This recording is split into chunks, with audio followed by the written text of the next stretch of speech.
के उत्पत्ति स्थल लय विष अमी के देव मोहि बस सोचौ बाधि विविध प्रपंच अस अचल अनादि भूपति पियव मरब वर आनी सोचौ लखी निज निज हानि सिया मातु का सत्य सुबानी सुकृत अवधि अवधपति रानी।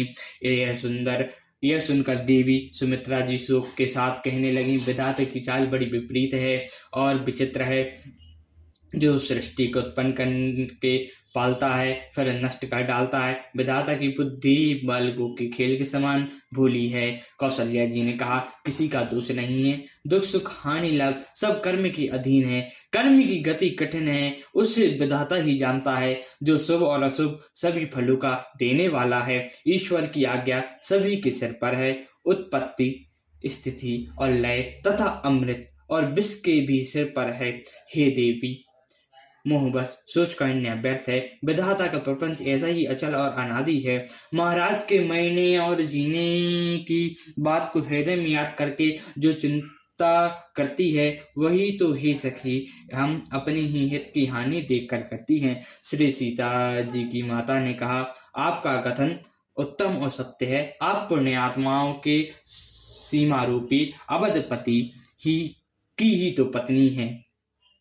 लखनऊ राम सिया जाहु बन रामा बल परिणाम न पूछु सिया रामा गहरिया कह कौशल रामा मोहि भरत कर सोचु सिया रामा। कौशल्या जी ने दुख भरे हृदय से कहा, श्री राम लक्ष्मण सीता वन में जाएं, इसका परिणाम तो अच्छा ही होगा, बुरा नहीं, मुझे तो भरत की चिंता है।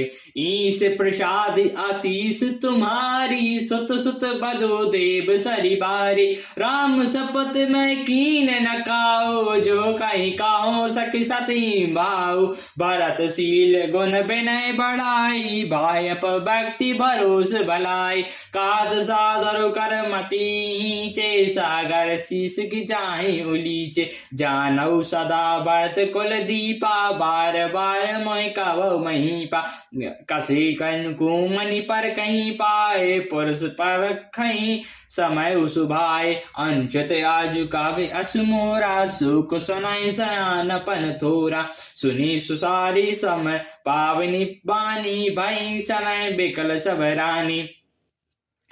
ईश्वर के अनुग्रह और आपके आशीर्वाद से मेरे पुत्र और बहुएं गंगा जी के जल के समान पवित्र हैं। हे सखी, मैंने कभी श्री राम की सौगंध नहीं की, जो आज श्री राम जी की शपथ करके सत्य भाव से कहती हूँ। भरत के शील